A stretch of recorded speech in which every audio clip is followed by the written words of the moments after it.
আসসালামু আলাইকুম। যে মানুষটাকে দেখছেন তার নাম পলাশ, মানসিক রোগী। শাসা থানা নিজামপুর ইউনিয়নের সোনানদী গ্রামে তার বাসা। তার অসহায় জীবনে আছে সে। তার জীবন বৃত্তান্ত, তার সমস্যা একটু তুলে ধরবো। অবশ্যই ভিডিওটা দেখবেন এবং শেয়ার করবেন। পারলে একটু সাহায্য করার চেষ্টা করবেন। শুনুন তার কিছু কথা। অবস্থা, শরীরে কি অবস্থা চাচা? শরীর ভালো আছে। ভালো আছে? একটু কি এখন কি আগের চেয়ে একটু সুস্থ আছো? খাওয়া দাওয়া করো কোন জায়গায়? বাড়ি কাদের সাথে? ওর মা আব্বা হ্যাঁ, মা আব্বা মা আব্বার সাথে। তোমার আব্বা কি অবস্থা? ভালো না, অসুস্থ, তাই না? বিশাল খারাপ। আর তুমি তো কোনো কাজ করতে পারো না। তোমার সমস্যা হয় কি চাচা? মানে সমস্যা মাথার সমস্যা, মাথা, মাথা কি যন্ত্রণা করে? যন্ত্রণা করে আর গা হাতে বল থাকে না। গা হাত পায়ে বল থাকে না, তাই? আর আর কোনো সমস্যা কি দেখা দেয়? তুমি ওষুধ খাও এখন? হুম, কোন জায়গায়? দর্শন যশোর কোন জায়গায়? দর্শন নোভা। ও নোভাই খাও?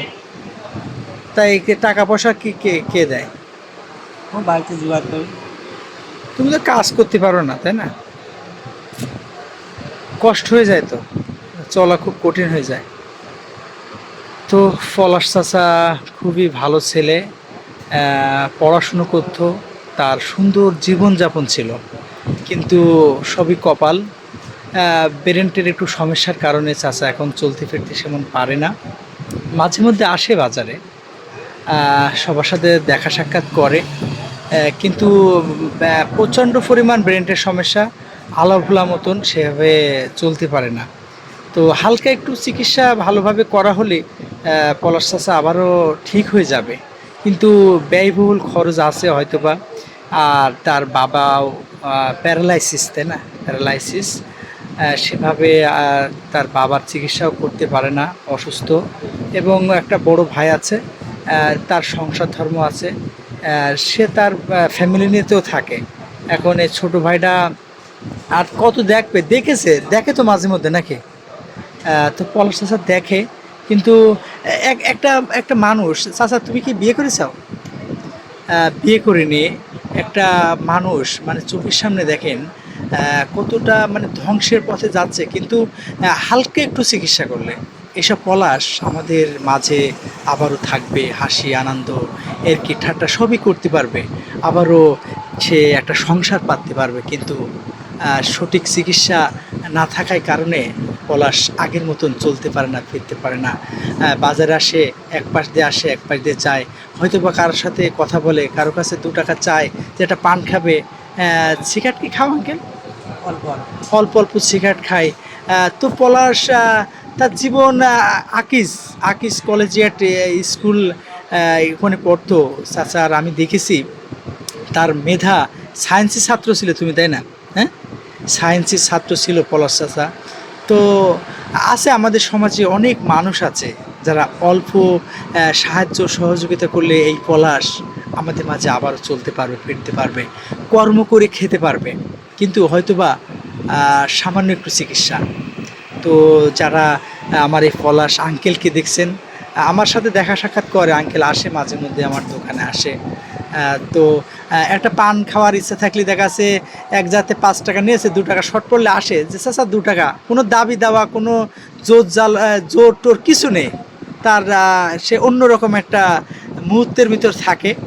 তো সবাই দোয়া করবেন এই মানুষটার জন্য, যাতে সে সুস্থ হতে পারবে, কিন্তু সুস্থ হতে গেলে চিকিৎসা লাগবে, সুন্দর চিকিৎসা লাগবে। তো এমনও পলাশ আছে আমাদের সমাজে, আমাদের দেশে, আমাদের পরিবারে, যারা অল্প চিকিৎসার অভাবে এভাবেই রাস্তাঘাটে থাকে। ঘুম নেই, খাওয়া নেই, পোশাক পরিচ্ছদ কিছু নেই পলাশের। তো চাচা, তা তোমার জন্য সবার দোয়া করতে বলেছি। আর যারা আমার এই তোমার এই ভিডিওটা যারা দেখবে, হ্যাঁ, তারা, তাদের কাছে কি কিছু বলার আছে তোমার? না, কিছু বলার নেই?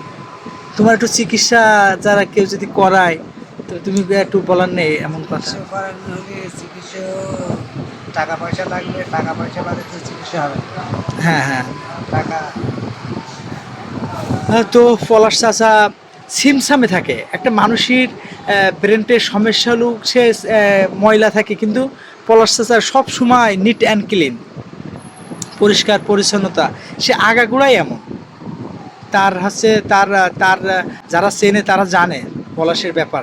সে খুব ছিমছামে থাকতো, এখনও আছে। তো পলাশের জন্য সবাই দোয়া করবেন যাতে এই মানুষটা ভালো হতে পারে, ভালো হয়ে যায়, আবারও সংসার করে। তো টাকা কি হবে, এত টাকা দিয়ে আমাদের কি হবে, বাড়ি গাড়ি দিয়ে? আপনার আমার আমরা সবাই যদি এইসব পলাশদের পাশে একটু দাঁড়াই, তো এইসব পলাশটা আবারও সুস্থ থাকবে। তো সবাই দোয়া করবেন। আর আমার চ্যানেলে যারা নতুন দেখছেন, এমনও হাজারো অসুস্থ অসহায় দিনমজুর খেটে খাওয়া, তাদের জীবনযাত্রার মান, তাদের চলন, তাদের বলন, তাদের কথাবার্তা সব কিছু আমি তুলে ধরবো, আমি রানা আহমেদ। সবাইকে আবারও সালাম, শুভেচ্ছা, অভিনন্দন। আসসালামু আলাইকুম রহমতুল্লাহি ওয়া বারাকাতুহু।